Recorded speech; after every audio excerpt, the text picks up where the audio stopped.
Muy buenas tardes a todas y todos en esta tarde a esta conferencia. Es una obviedad decirlo, pero lo queremos decir desde el primer instante, porque las mujeres también hicieron la Reforma Protestante. Es cierto que hicieron una contribución importante, tanto desde el punto de vista teológico, desde el punto de vista espiritual, desde el punto de vista también de la etnología, de la poesía, mucho más allá de los estereotipos que muchas veces se han usado al referirse a ellas, simplemente como esposas o madres, que sí, lo fueron, pero también dejaron su impronta en la Reforma Protestante. Hay una cierta galería de mujeres que fueron significativas en el siglo XVI, que abrazaron la Reforma Protestante, tanto en Europa, en países que son tradicionalmente muy conocidos, donde arraigó de una manera más extensa la Reforma, pero también las hubo allá incluso donde no arraigó de esta manera, como también en España, aunque los autos de fe en Valladolid y en Sevilla pues diezmaron de alguna manera esta situación. Hicieron diferentes contribuciones, pero una que simplemente quiero destacar es que gracias a ellas hubo una mayor difusión en la alfabetización, porque desde el principio se involucraron también en la alfabetización, especialmente, claro, dada la época, a las niñas, pero para que aprendieran a leer, porque lo que se quería dentro del protestantismo desde el primer minuto era que el pueblo leyera las Sagradas Escrituras en su idioma. No hay una galería en Europa, en diferentes países, Alemania, Suiza, Dinamarca, Francia, Italia, etc. Ahora ya no nos vamos a extender más, porque si no, comemos un poco del terreno del conferenciante. Presento al conferenciante Alfredo Abad, que es pastor protestante, y hemos querido en nuestra iglesia, que es una iglesia evangélica, pero que es una iglesia protestante, dado que consideramos que en diferentes ámbitos de la vida las mujeres han estado a lo largo de la historia olvidadas o su influencia olvidada, destacando solamente algunos nombres más emblemáticos. En este caso, nosotros queríamos, de manera un poco vindicativa, recordar este legado y la influencia que tuvieron en Europa, porque nosotros somos hijas e hijos de esta reforma protestante y, en todo caso, de este movimiento que dinamizó el cristianismo. Muchas gracias a todas y a todos por la asistencia, por estar aquí, y también agradecemos a Alfredo Abad su disponibilidad para venir desde Madrid y acompañarnos en la conferencia de esta noche. Muchas gracias, Alfredo. Gracias a ti, José, gracias a vosotras y a vosotros, porque es un placer venir a Andalucía, venir a mi tierra, y venir a esta casa, venir a mi casa. Entonces, encantado de colaborar y de participar con vosotros de este aniversario de la Reforma y celebrarlo con algunos nombres. Voy a empezar, porque no me puedo resistir, mencionando al Resisté de Marie Durand. Marie Durand estuvo 38 años en la Torre de Constanza y grabó en el brocal de un pozo Resistir. 38 años por motivo de su fe, y ella grabó en el brocal de fondo ese Resistir, que ha sido emblema y luego del protestantismo en todas las latitudes, pero particularmente en el sur de Europa, por la historia de estos protestantes hugonotes, ¿no? Bien, yo empiezo con que el artículo mujer en el diccionario, o sea, en la enciclopedia del protestantismo, inicia como una referencia a quienes combatían la Reforma Protestante, porque para agraviarlos les decían la herejía de Lutero, Calvino y de las mujeres, le decían. Y luego también escribe uno que habla de la idolatría hugonote en la publicación. Él dice: las mujeres han sido las principales trompetas de vuestro evangelio, que muy bien ha introducido precisamente el pastor José Burbillo, ¿no?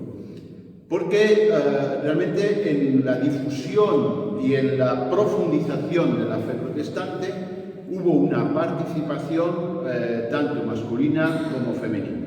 Decía Joana Ortega, que fue profesora en nuestra iglesia y y también profesora en el IPSTE, un instituto de teología en Barcelona, la Reforma tuvo padres, pero también tuvo madres. Y es en este sentido al que yo me quiero dirigir. No voy a hacer un alegato en favor de un feminismo de la Reforma. Esto sería un anacronismo y sería faltar a la historia, que en el siglo XVI no se podía pensar con formas de nuestros días, ¿no? Podríais hacer cualquier referencia a numerosos textos de los reformadores para contrarrestar estos argumentos, porque lo que no era posible ni cultural ni sociológicamente en el siglo XVI no se puede inventar, o incluso antes del siglo XVI.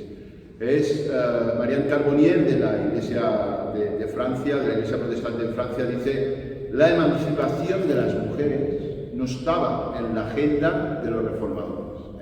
Esto no fue así, aunque a veces lo intentamos pintar o facilitar. Lo que sí pretendo, y quiero hacer este ejercicio con vosotras y con vosotros hoy, es afirmar el papel significativo de las mujeres en la Reforma y en los movimientos de prerreforma, y la contribución de reformadoras y reformadores en sus propuestas contra una tradición, diseñando un nuevo paradigma que permitía un nuevo esquema de relación con, por una parte, el hecho religioso, es decir, a partir de la Reforma nos relacionamos con el hecho religioso, con la fe, con el hecho de creer de una manera distinta, y una nueva ética que transforma el ámbito social. Y de esta transformación sí surge lo que es la posibilidad de una igualdad realmente que pueda nombrarse como tal, y una reivindicación desde lo femenino de un mayor reconocimiento, de un mejor espacio, ¿no? Se rescata de la Biblia una manera de entender al ser humano, una antropología y un modelo de relación con Dios que generan la posibilidad de un cambio a favor de la justicia de Dios. Este es el planteamiento que yo voy a hacer, ¿no? La Reforma no tiene una actitud feminista, lo que sería un anacronismo, aunque para la época había cosas que serían discutibles, pero esto es otro tema. Y ahora veremos algunas mujeres que sí que tenían posiciones muy avanzadas, pero sí que pone las simientes de lo que luego será otra forma de entenderse como personas, que en definitiva tiene que ver con el Renacimiento, con el humanismo, con la modernidad, y al entendernos de otra manera se posibilita el espacio para la igualdad. Una teóloga americana, Daisy Douglas, publica un libro, Mujeres, Libertad y Calvino, y ella explica en este libro, por ejemplo, que claro que Calvino no tenía una posición favorable a las mujeres, pero la idea que Calvino defiende sobre la libertad es precisamente la que genera ese espacio, ¿no? Y él mismo recibe una aportación singular de las mujeres con las que se relaciona, ¿no?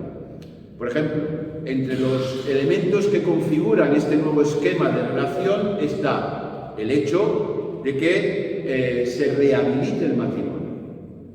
Para el clero católico, el matrimonio era solo de la gente. Bueno, a partir de Vaticano II, el clero católico reconoce como iglesia a toda la iglesia, pero hasta Vaticano II la iglesia eran los sacerdotes y los obispos, el pueblo era pueblo, y esta distinción se casaban los que no podían estar más cerca de Dios, con lo cual el matrimonio no era la mejor imagen, lo mejor era no casarse. La Reforma rehabilita el matrimonio, recupera el matrimonio, dándole una dignidad que no le daba el posicionamiento que tenía dentro de la Iglesia católica. Otro elemento, por ejemplo, es la supresión de los conventos. Lutero defendía una espiritualidad conventual, pero en la vida cotidiana, en la calle, una oración diaria, pero en la vida cotidiana, en la calle. Y esto rompe con ese esquema del ideal de encerrada, dedicada a una causa con Dios, es el mejor futuro posible para una mujer, ¿no? Esto ya, con lo de los conventos, se rompe. Se elimina el papel preferencial de la Virgen y de los santos.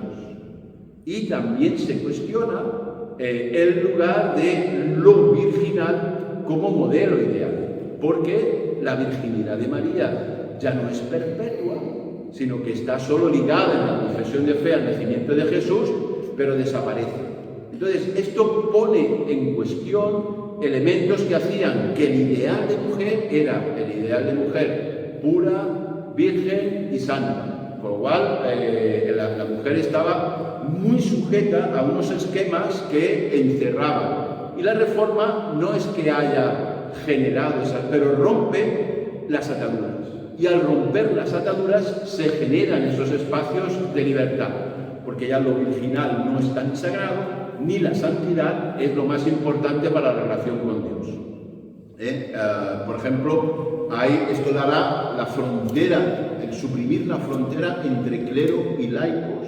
Cuando el clero eran solo hombres, para el protestantismo no hay frontera entre clero y laicos, todos somos pueblo. Eso eleva el lugar de la mujer en una sociedad pueblo y crea un nuevo imaginario sobre lo femenino.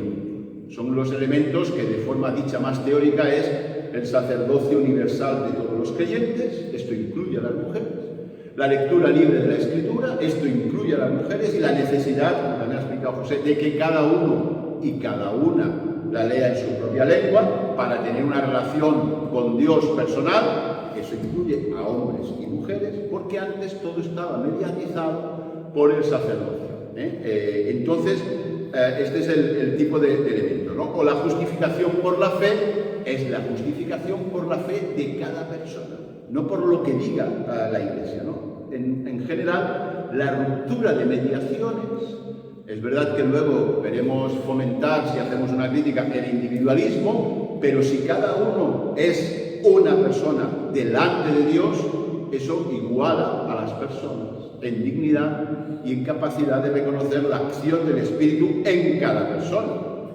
No lo vivió la Reforma con todas sus consecuencias, pero sí que puso ese ejemplo. El rechazo de los modelos tradicionales de autoridad.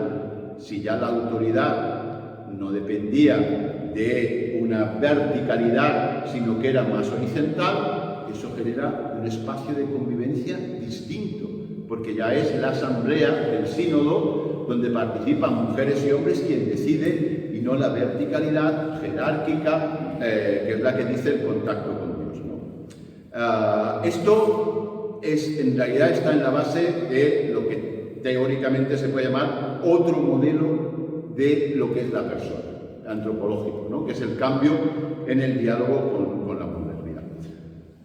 La aportación es tan singular, que es a lo que yo voy a ir en lo que vamos a ir presentando, que hay un escrito también de Dempsey Douglas que se titula Lo que Calvino aprendió en la escuela de las mujeres. Y ella desarrolla esto en un artículo muy interesante y vamos a abundar en ese aporte y en esa participación.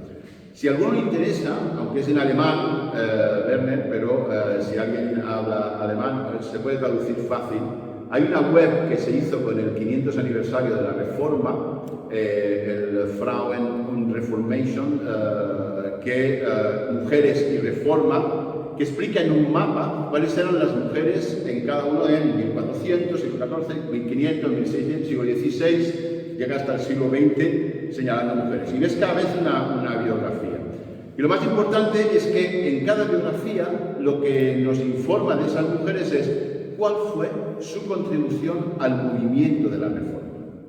Porque hay un aporte.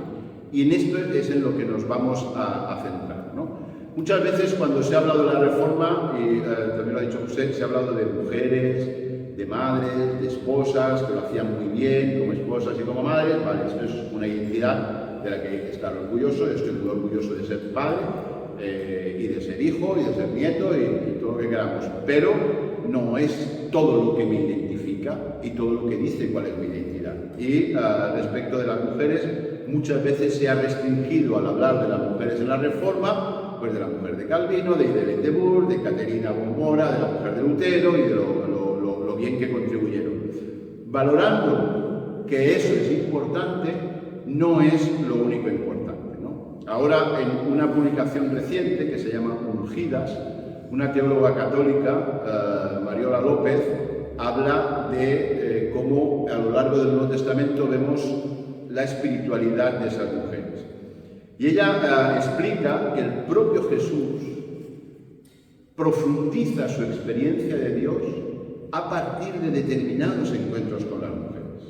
Está claro, por ejemplo, es muy conocido el texto de la mujer que tenía la hemorragia de sangre y el flujo de sangre, y cuando toca a Jesús, Jesús le dice: yo tengo que ir primero a los del pueblo de Israel. Y ella le dice: bueno, pero hasta los perros comen las migajas de la mesa.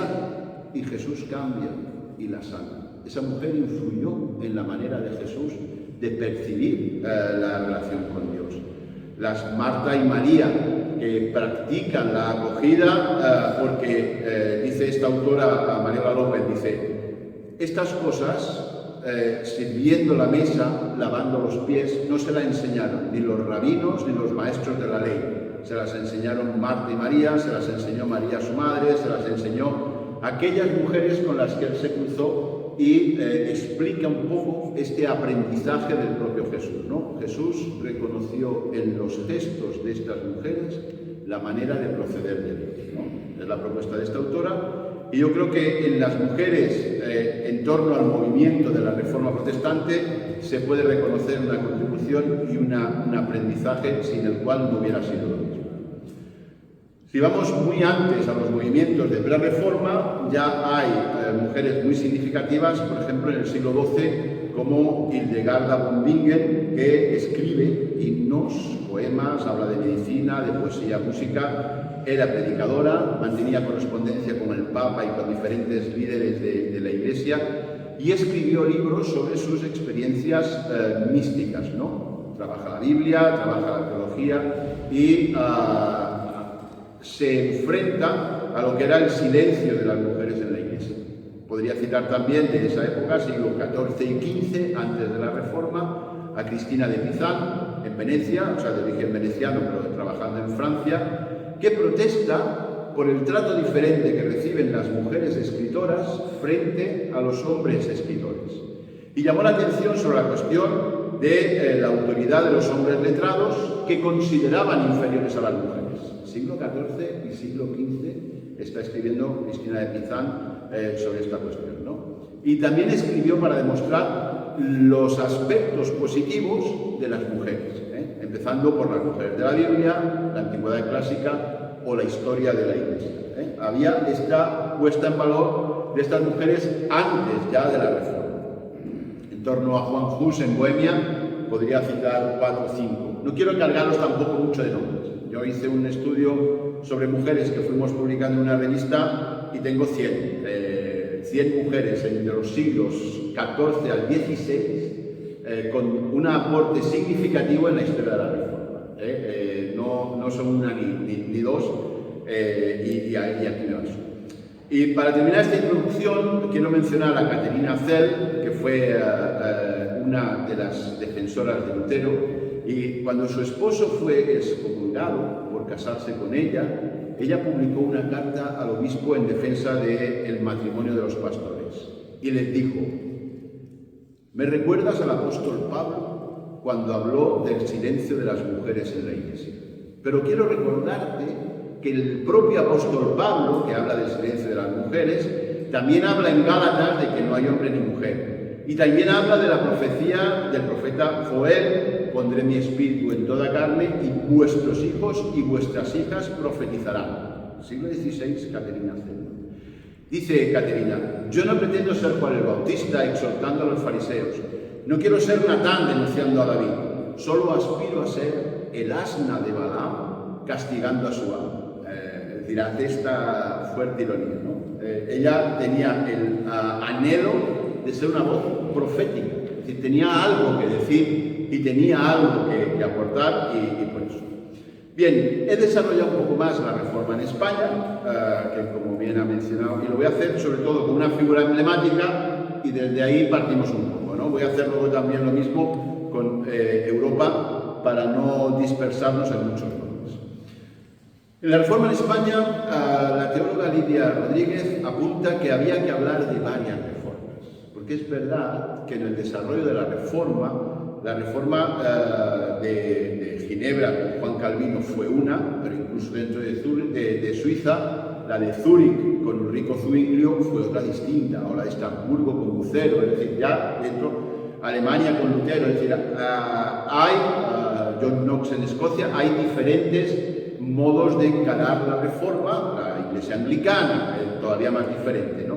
Y ella propone que además de esta diversidad de reformas, hubo una aportación reformada de mujeres notables, ¿no? Ella dice que hubo mujeres de toda condición social, nobleza, incipiente burguesía o incluso campesinado, ¿no? Que abrazaron los ideales de Lutero, de Calvino, de Zwinglio y que se involucraron de manera activa en su propagación, hasta el punto de dar la vida.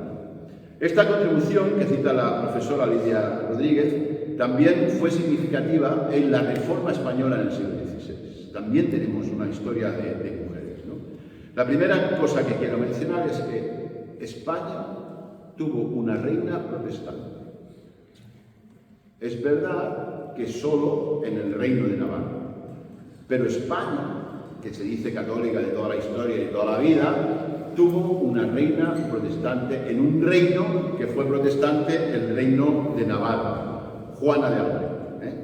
Unamuno decía la religión, que su religión, la de Unamuno, es buscar la verdad en la vida y la vida en la verdad. Y esto define muy bien el trabajo y el camino de Juana de Albret. Esta reina de Navarra trabajó en defensa de la verdad y de la vida, de una manera tan entrelazada como plantea el filósofo español. Tuvo ese afán de vida y de verdad, con una lucha incesante. Tenemos junto a su memoria la de mujeres, y estas sí las quiero mencionar en voz alta por su contribución: Leonor de Cisneros, las mujeres González, Isabel Martínez, Dolor del Vivero, Juana de Borges, Isabel de Baena, Marina Guevara o María Coronel. Y todo esto mujeres que en el siglo XVI estuvieron trabajando en favor de la Reforma protestante.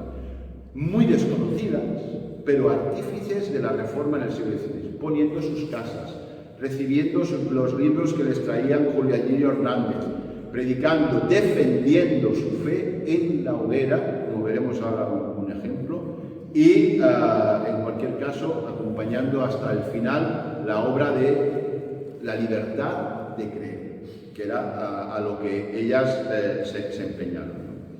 El diccionario de mujeres célebres habla de Juana de Albret como reina de Navarra, nacida en Saint-Germain, al oeste de París, y una ciudad que fue residencia de Francisco I, y muere Juana de Albret en París en 1572 a los 44 años de edad, ¿no? Había ido a la boda de su hijo Enrique IV y es nieta de los últimos reyes de la Navarra española e hija del último rey de la Navarra francesa, Francisco I, rey de Francia, por su madre Margarita de Angolema, Margarita de Navarra. Juana se casó en el 41 con el duque de Cleveris, pero al final en segundas nupcias con Antonio de Borbón en 1548 y sucedió a su padre en 1540.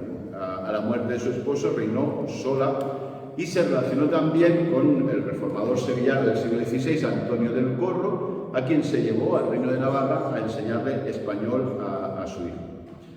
Cuando Juana de Albret acepta la reforma en 1560, la describe en sus memorias diciendo: Dios, por su gracia, me ha retirado de la idolatría y estoy muy dichosa por haberme recibido en su iglesia.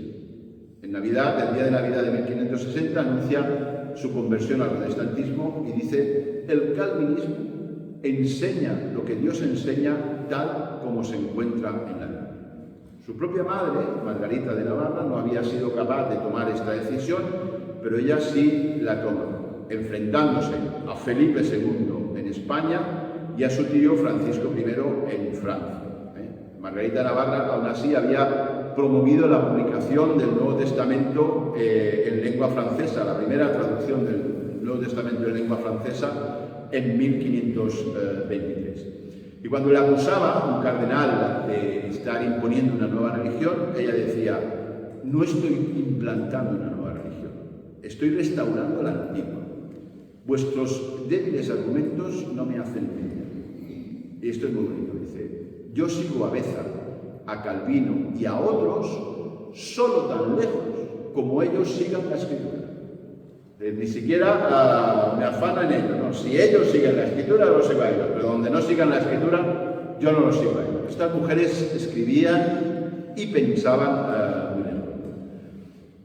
Juana de Albret buscó organizar el reino de Navarra como el modelo ginebrino y de hecho se relacionó mucho con Francia. Se trajo a Teodoro de Beza, el compañero inseparable de Juan Calvino. También tuvo a Calvino en Navarra, creó un instituto protestante en Orthez, es decir, la propia historia de Francia la reconoce como una mujer relevante para la historia del protestantismo.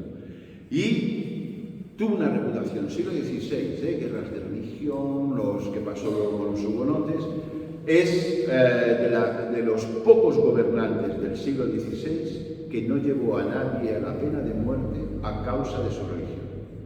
Calvino sí lo hizo en Ginebra, ya lo sabemos, por lo de Servet, pero Juana de Albret no impidió el culto católico. No lo promovió el culto católico, pero dejó que se hiciera en privado en el siglo XVI, es decir, un baluarte incluso de la propia libertad religiosa. Lo más conocido es que esta mujer promovió la traducción al vasco del Nuevo Testamento por un reformador que se llama Juan de Lizárraga, nacido en Laburdi, y que buscó asilo en la Navarra de Juana de Albret, y hay un autor que fue pastor de nuestra iglesia, Olaizola, que explicaba: Lizárraga es al euskera lo mismo que Shakespeare al inglés o San Jerónimo al latín, porque como las lenguas no estaban construidas, pasó con Lutero como el alemán, esto estructuraba la lengua, ¿no? Y esto fue promovido, financiado por Juana de Albret en el País Vasco, ¿no? El Nuevo Testamento tiene un sello, un escudo de la reina Navarra y tiene una dedicatoria a la reina en euskera y en francés, ¿no? La Reforma tiene numerosos escritos que vale la pena mencionar, pero quiero citaros dos aportaciones que, los que no las conozcáis, pueden acercaros al protestantismo de este siglo, que aparecen de forma novelada, ¿no? Uno es el hereje de Miguel Delibes sobre la reforma del siglo XVI en Valladolid, y otro es Memoria de cenizas de Eva Díez sobre la reforma protestante en Sevilla en el siglo XVI. En ambos libros, que tienen un gran rigor histórico, porque tanto Miguel Delibes como Eva Díez son grandes profesionales, Eva Díez periodista, Miguel Delibes, que voy a decir, ellos mencionan los conventos. En el caso de Sevilla se centra la reforma en el convento de San Isidro del Campo, pero por ejemplo en el hereje menciona a Miguel Delibes como Agustín Cazalla visitaba los conventos de Santa Clara, de Santa Catalina, de Santa María de Belén, y en los autos de fe hubo también monjas que habían abrazado la fe protestante, ¿no? Es decir, uno de los elementos que antes citaba con Lidia Rodríguez era la realeza, mujeres que habían estudiado, que manejaban el latín, el hebreo, el griego, y que por eso abundaban en los textos bíblicos y en el desarrollo de su propia lengua, de la poesía, de la música. Esto formaba parte de su cultura en humanidades, pero también en los conventos, mujeres que habían estudiado la Biblia, que conocían esas lenguas y que podían profundizar en esos textos, recibieron la Reforma como agua fresca, ¿no? Y esto tuvo una gran importancia en la difusión y alcance de los textos de Lutero. Aquí se voy a mencionar más nombres, como antes he hecho, pero, por ejemplo, son numerosas las referencias a las mujeres que hicieron la Reforma en España por el propio Menéndez y Pelayo. Marcelino Menéndez y Pelayo no era un autor que pudiera hacer gala de ningún intento de promocionar a la mujer en cualquier cosa que fuera, porque era un grandísimo historiador, un grandísimo académico, pero el hecho de que mencione estas mujeres significa que tuvieron mucho que decir. Él menciona, por ejemplo, en la historia de los heterodoxos españoles a Isabel Martínez en Sevilla, en cuya casa Constantino Ponce de la Fuente, reformador español, celebraba reuniones y tenía depositados libros. Cita también Isabel de Baena, también un lugar de reunión de los reformadores sevillanos, citada por Cipriano de Valera. Y también aparece, luego, por ejemplo, aparece una cosa muy curiosa en Menéndez de Vilayo, la conversión por amor de Cristóbal de Losada, que se enamoró de una discípula del doctor Egidio, ¿no? Pero Leonor de Vivero, María de Guevara, las hermanas González, Leonor de Cisneros, Francisca Chávez, esta del monasterio de Santa Isabel de Sevilla, Ana de Rivera, Francisca Ruiz, María Coronel, María Gómez, Leonor Núñez y sus 3 hijas, Elvira, Teresa y Lucía. La mayoría de ellas, sobre todo estas 7 últimas, murieron en el auto de fe de Sevilla, quemadas junto a Julianillo Hernández. Pues también se cita María de Bohorques, doctora en lengua latina y discípula del doctor Egidio, o Juana de Bohorques, María de Virués, con estas 3 últimas murieron a garrote. O también hay un cuadro muy curioso donde aparece colocando un San Benito a una mujer, que es Juana de Acuña, de la que no tenemos otra referencia, pero también aparece. Pero estas mujeres, esta lista que os hago, pudiera parecer que dice, no, las pilló allí porque iban a la congregación. En las congregaciones protestantes, y hoy en día también en muchas comunidades católicas, sabemos que no se participa de orden. Bueno, algunas intentan recordar lo de Pablo, que fue lo del silencio, pero ya habéis visto la respuesta de Catarina Cel, ¿no? Y sabemos cómo la participación es igualitaria y lo importante que es que sea igualitaria. Estas mujeres que estaban en los núcleos de Sevilla y de Valladolid no estaban allí, se estaban jugando la vida.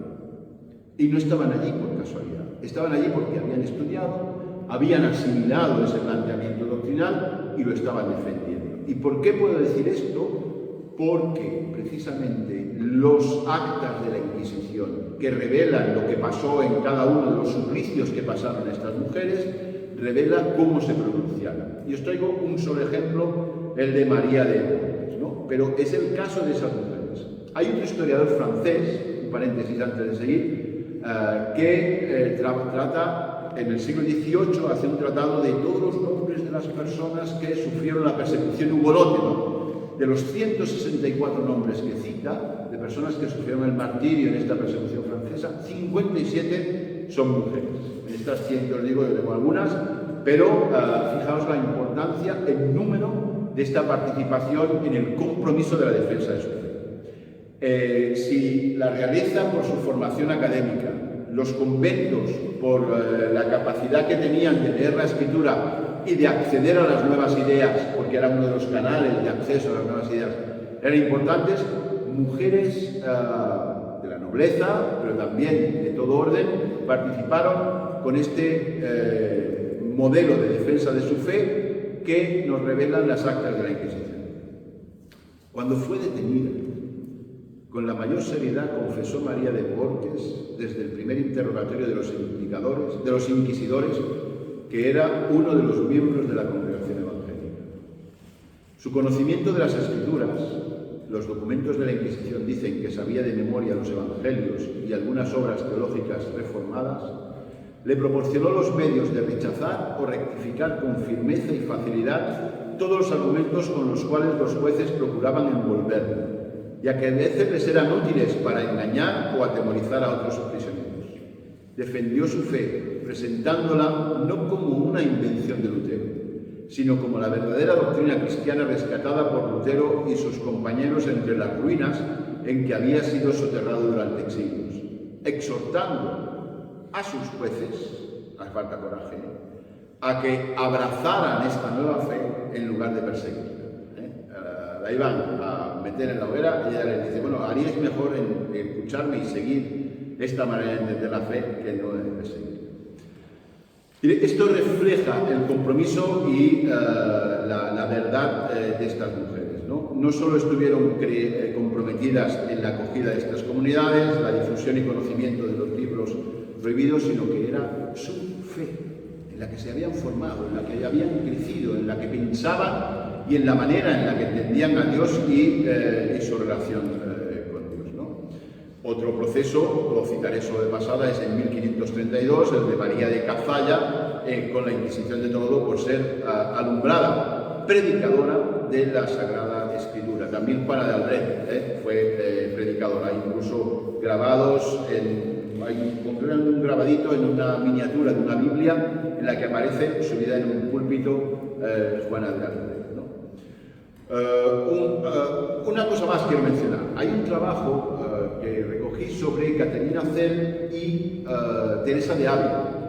Y hay algunos pensadores que plantean que buena parte del misticismo español, y entre ellas Teresa de Ávila y San Juan de la Cruz, tienen muchos rasgos protestantes. Por ejemplo, en cuanto a su idea de la oración, en cuanto a su idea de la relación con Dios, en cuanto a su idea de la inmediatez en el contacto con Dios sin mediaciones, ¿no? Es decir, la mística en esto tiene su punto. Yo no voy a abundar en esto porque nos aparta de nuestro propósito. Y otro ejemplo también que tiene que ver con España es en torno a Juan de Valdés, el reformador y humanista del siglo XVI, que incluso en algunas cosas prácticamente se anticipa a Lutero.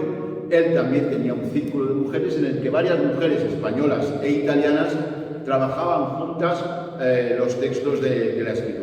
Julia Gonzaga, Mariana de Ábalos, Juana de Aragón Colonna, Vittoria Colonna. Esta última también organizó círculos literarios en Ischia, ¿no? Y algunos señalan que quizás una de las mujeres de este círculo, Constanza de Ábalos, fue el modelo de Leonardo da Vinci para su cuadro de la Gioconda. Pero esto ya es un comentario más que está en las afirmaciones, no en la historia. Bien. Una segunda parte, ¿tenéis todavía ganas? ¿Está muy bien? ¿Sí? Una segunda parte. Sola fe, sola gracia y sola escritura, pero no solo de hombres. En el Muro de los Reformadores, en Ginebra, hay una escultura que es el Muro de los Reformadores, que recoge las figuras de los principales reformadores. Ahí están Farel, Calvino, Lutero, John Knox, etc. Pedro Baldo, los pre-reformadores, Pedro Baldo en la Italia antes de la Reforma, o John Wycliffe, primer traductor de la Biblia al inglés, o Juan Hus en la Bohemia también del siglo XIV, lo que después fue es ahora la República Checa. No había ninguna mujer. Pero un día como ayer, 3 de noviembre, para celebrar la Reforma de hace 21 años, se realizó la inscripción de la primera mujer en ese Muro de los Reformadores, María Dentier.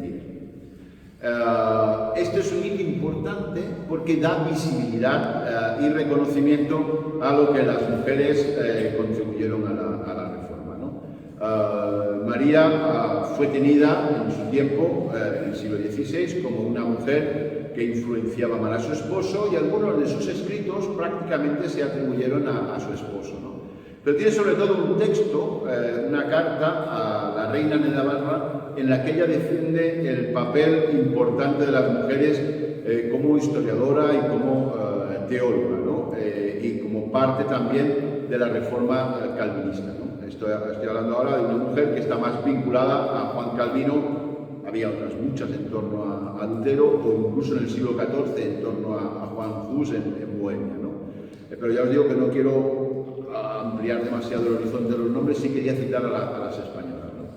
El pensamiento de esta luchadora, de María Dentier, del siglo XVI, se describe bien en una carta que ella escribe a Margarita, reina de Navarra, y justifica su derecho a dirigirse a la soberana, exponiendo sus argumentos sobre el ministerio femenino. Dice: no debemos, María Dentier, no más que los hombres, cubrir y enterrar con tierra lo que Dios nos ha dado y revelado a nosotras mujeres. Aunque no se nos está permitido predicar en las asambleas e iglesias públicas, sin embargo, no nos está prohibido escribirnos y aconsejarnos unas a otras en toda caridad. María defenderá con convicción las ideas de la Reforma y el papel de las mujeres en la Iglesia. Ha sido descrita como una teóloga sorprendentemente moderna, ¿no? María Dentier defendió esta igualdad, y ella desafía a los lectores con sus escritos con estas palabras. Yo pregunto, dice María Dentier, ¿no murió Jesús más por los pobres y por los desamparados que por los señores que estaban rasurados, tonsurados y mitrados? ¿Dijo él que solo id y predicad mi evangelio a los señores, los sabios y grandes doctores? No, él dijo a todos. Tenemos dos evangelios, uno para las mujeres y otro para los hombres, uno para los sabios y otro para los necios. ¿No somos uno en nuestro Señor? ¿En qué nombre estamos bautizados? ¿En el de Pablo, de Apolos, o el Papa, o Lutero? No es en el nombre de Cristo. Ciertamente, Él no está en absoluto dividido. Siglo XVI. Lo voy repitiendo, no porque no os hayáis dado cuenta y no lo sepáis. Es decir, esta nube de testigos, de mujeres que escriben, que piensan, que trabajan, que transforman la actitud y el aprendizaje de los reformadores, es muy importante por este marco que lo permite. El marco que os decía de la teología de la sola escritura y del sacerdocio universal de los creyentes. Quizá en algunas iglesias, y en parte también en la Iglesia Católica, Jean-Paul Villomba, sociólogo francés, dice que hay a veces una sacralización, no solo del clero católico, sino del ministerio pastoral, que es la que ha defendido la dificultad de acceso a las mujeres, ¿no? Y esto contradice la pretensión del protestantismo de desacralizar. No obstante, es verdad que las mujeres tardaron mucho en acceder al ministerio pastoral, ¿no? El acceso a la predicación y a la administración de los sacramentos fue relativamente temprano, pero, por ejemplo, no será en Estados Unidos hay una iglesia congregacionalista que en 1884 ya tiene una primera ordenación de una mujer. En Francia hay una ordenación, pero no se la considera la primera porque se la impidió casarse. Si se casaba tenía que dejar de ser pastora, y entonces ellos hablan más de ya una época más reciente y de 1949, donde la participación es de pleno derecho, ¿no? En nuestra Iglesia Evangélica Española, la primera mujer se ordena en 1986, bastante tardío, Esther Vidal, respecto de lo que había pasado en otros países. Pero en realidad, Europa y Estados Unidos empiezan estas primeras, pero son en torno a los años 40, años 50, cuando la ordenación de mujeres se normaliza, ¿no?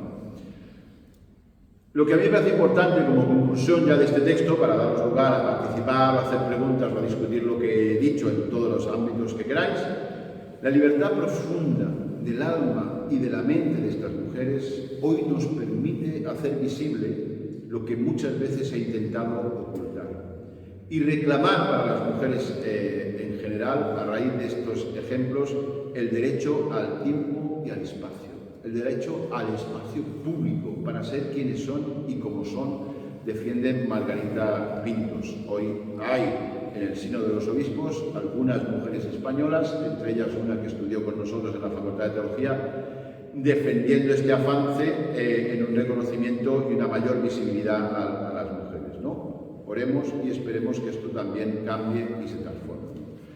Margarita Pintos, teóloga católica, denuncia que la visibilidad está del lado del varón. Y haciendo eco de estas mujeres y de su participación tan de calidad y tan significativa, hacemos una aportación a no concederles solo poder en el ámbito de lo doméstico. La alianza que colocamos en nuestra mano, dice Margarita Pintos, el anillo que colocamos en nuestra mano, parece que fuera el anillo de Gigés, que tenía la propiedad de hacerte invisible, pero en nuestro caso, no para protegernos de nuestros enemigos, sino para arrebatarnos el derecho al tiempo y al espacio, para impedirnos el acceso al agua, a lo público, ¿no? Con María Dentier y con estas otras mujeres que hemos mencionado, yo creo que el anhelo es que en la actual situación, todavía hoy, porque todavía hoy hay búsqueda de invisibilizar y de no reconocer la igualdad, de cuestionar la igualdad entre hombres y mujeres, en la actual situación de injusticia y desigualdad, mujeres y hombres hemos de unir esfuerzos para crear espacios sociales y eclesiales liberados de toda forma de dominación. Ello requiere compartir el poder, no de forma arrogante, sino liberadora, al servicio de la comunidad humana, que implica compartir el trabajo ministerial pleno. No solo tenemos que definir una nueva manera de ser mujer, a lo que nos inspira la reforma en estas libertades, sino una nueva manera de ser hombre.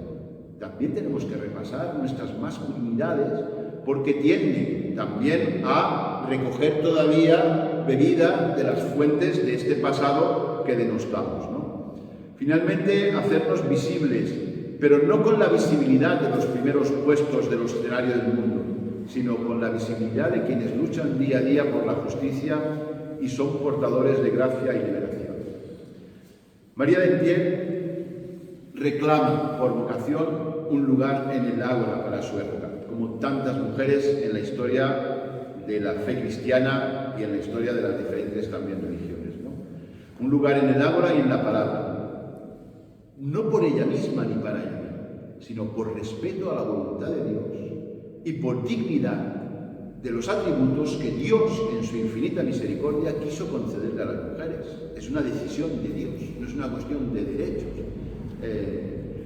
Y su libertad, dice María de Entier, no la quiere solo para sí, sino que es una libertad perseverante en la esperanza de que las cosas puedan cambiar, especialmente en aquellas iglesias en que se siguen los parámetros de la invisibilidad, ¿no?